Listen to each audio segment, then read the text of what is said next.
Hey there, everyone!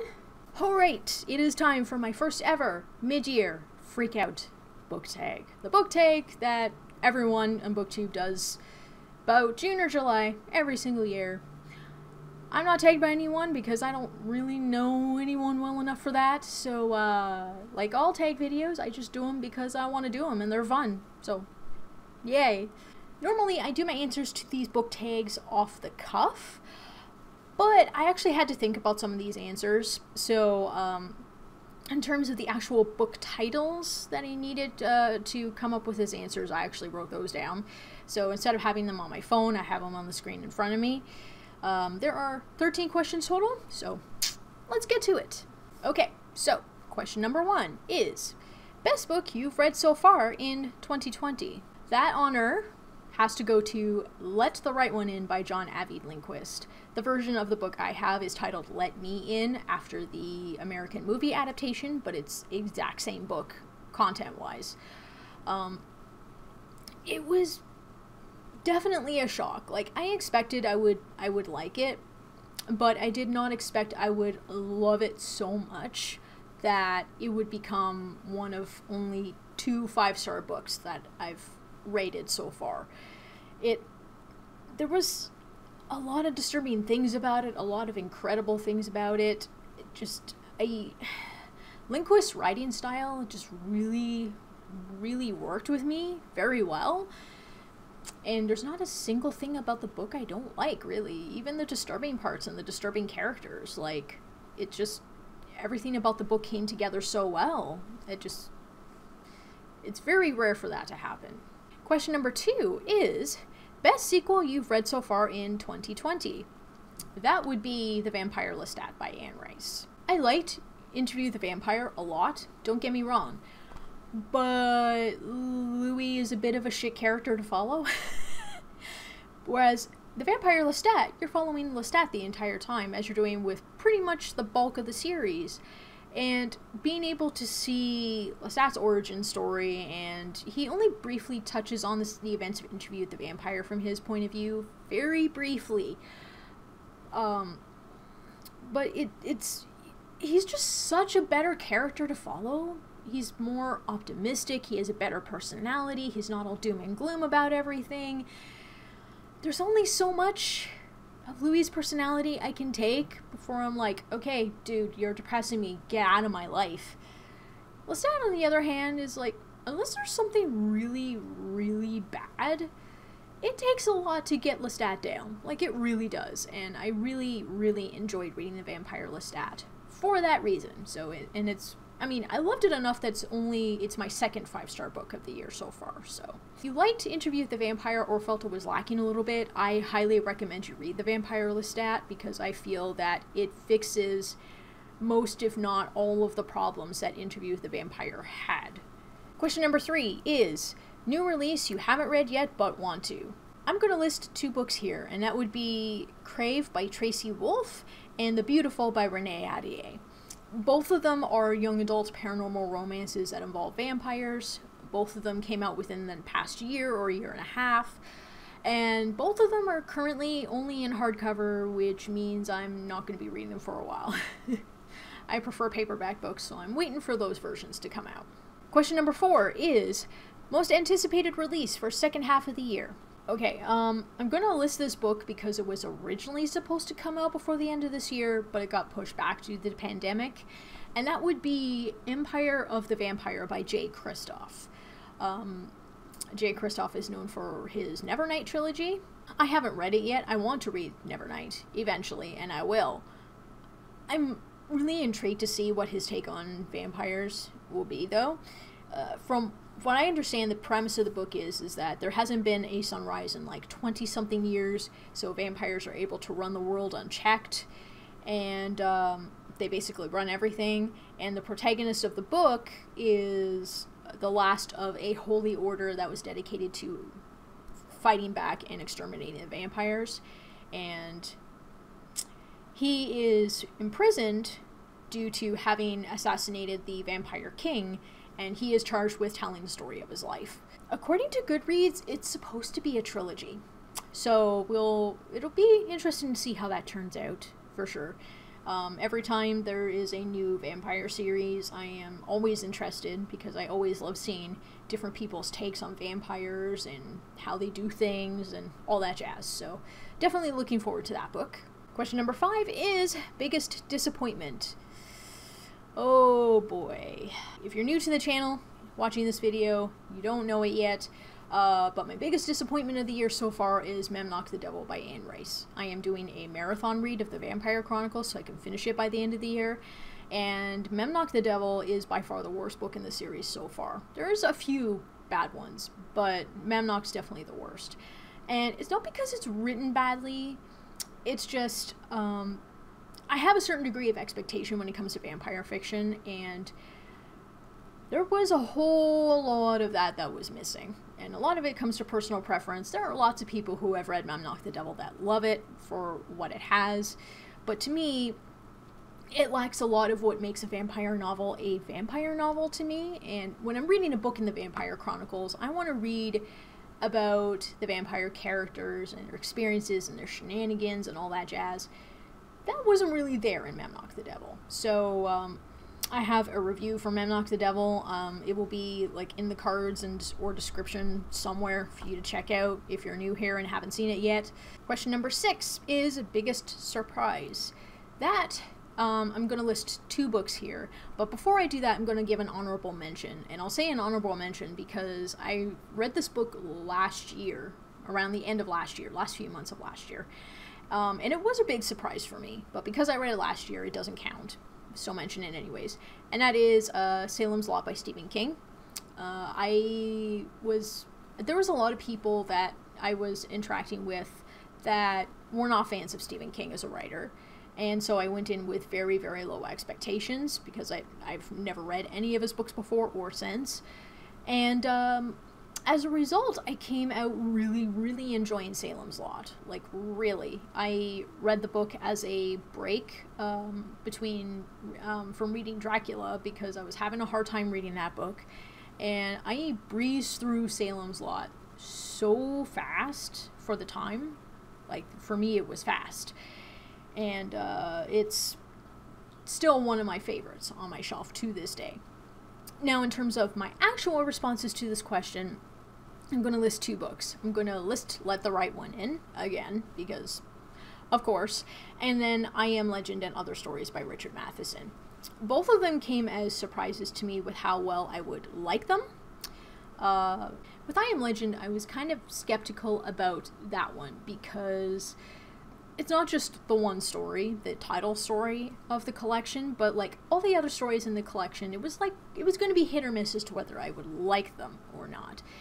But I was pleasantly surprised to find out that I did like Richard Matheson's writing style and his approach to these stories enough that I did enjoy all of them to a certain degree, some more or less than others, of course. And I Am Legend is definitely the standout out of all of them, for sure. But there's such a variety of stories in that collection of horror stories that, personally, I highly recommend I Am Legend and Other Stories to anyone who is looking for a horror story collection. And then, of course, Let the Right One In. I've sung some praises about it already, but, like, this book, huge surprise with how much I would enjoy it. Didn't think I would, but I did. And damn. Question number 7 is favorite new author, debut or new to you? Again, I'm going to say John Avid Lindquist. I really, really enjoyed Let the Right One In so much that it's one of those rare times where reading a book convinced me to pick up other material by that author. I do plan on buying other books by Lindquist eventually. That's a fair bit later down the line, though, because I have so many other books in the pipeline that I want to read, vampire fiction or not. But I will definitely add more of his books to my collection in the future. He's earned me as a reader for life. Alright, question number 8 is newest fictional crush. This one's not new to me, but it's new to people who don't know me. This is Marius de Romanis from Anne Rice's Vampire Chronicles. Marius first appeared in The Vampire Lestat. He's been in The Queen of the Damned and a lot of the other books since in some capacity. He was introduced in the series as the guardian or protector of the slumbering king and queen of the vampires. That they were nothing but lifeless statues, and he made it his charge to look after them. And Marius is just such an interesting character. I'm very close to reading the novel that is his background, his origin tale, which when I was younger was one of my favorite books in the entire series. I hope that hasn't changed. I really hope that hasn't changed. I love Marius as a character. But if what I've read from the other books that I have already read so far, I don't think I'm going to be disappointed. Unlike a lot of the other vampires in the series, he was in like his 30s or 40s, I think, by the time he was turned as a vampire. So he lived a decent chunk of his life before that point, whereas a lot of the other vampires that have been a central focus in the series, they've all been younger for the most part, with rare exceptions. And as a result, he has a very different way of looking at things, and, you know, he really loves to learn, and he's willing to change and adapt with the times. He's willing to adjust how he thinks and what his mindset is based on stuff that he learns. He's a very malleable character, and I love that even though he is over 2,000 years old, he's not so rigid in his beliefs that he doesn't change. And that, I think, is probably the best thing about his character overall. Question number 9 is newest favorite character. That one I will have to go with Ellie from Let the Right One In. Ellie is the vampire character and the other protagonist in the story besides Oscar, who is the young boy who is the primary protagonist. And I really feel for Ellie, because of their experiences and the tragedies and all that have led them to where they are at the point of the book. And especially by the end, I really, really felt for Ellie, and the friendship between Ellie and Oscar is truly what makes the book incredible. There's lots of other things about the book that are amazing as well, of course, or else I wouldn't have given it 5 stars. But Ellie and Oscar's relationship is by far the icing on the cake. Question number 10 is books that made you cry. Sorry to disappoint you guys, but I haven't read a single book that has made me cry so far. I have had moments where I randomly got a little tearful, but none of them were particularly stand out that I remembered them at all. I don't remember the times when it was only just a little bit of a wetting of the eyes and that's it. No. In terms of outright crying, no. I haven't read a single book that has done that to me so far this year. Question number 11 is book that made you happy. I mean, Let the Right One In. I feel like that's my answer for almost every single question in this tag. Let the Right One In made me happy, especially with how it ended, how the book ended. That really made me happy. But I'll also list The Vampire Lestat by Anne Rice again, just because of that book is just the entire book with being in Lestat's head the entire time. He's just a fabulous character to follow, and you can't not be happy by reading his story. Really, it's good. Question number 12 is most beautiful book you bought this year or received. Okay, so I brought them over here so I could showcase them, because you can't quite see this on the covers in a screen cap or whatever. The 3 books in Rin Chipeko's Bone Witch trilogy. The publisher. Okay, so take a look at this. So this first book has got a purple cover with shimmering gold accents on it. Ooh, flashy, huh? Alright, and then book number 2 is mostly white on the cover with shimmering red accents. Ooh. And then book number 3 is mostly black with shimmering silver accents. And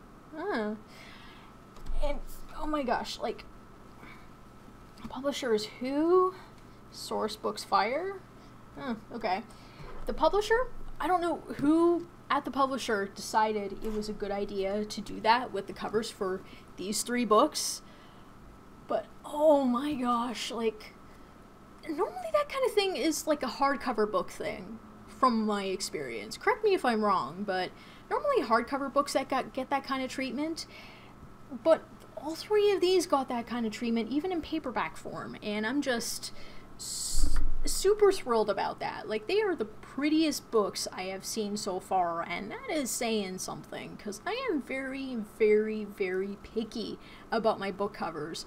I'm not one of those people that will just pick any cover because, no. I have the particular editions of the Vampire Chronicles that I have because I'm picky about my book covers.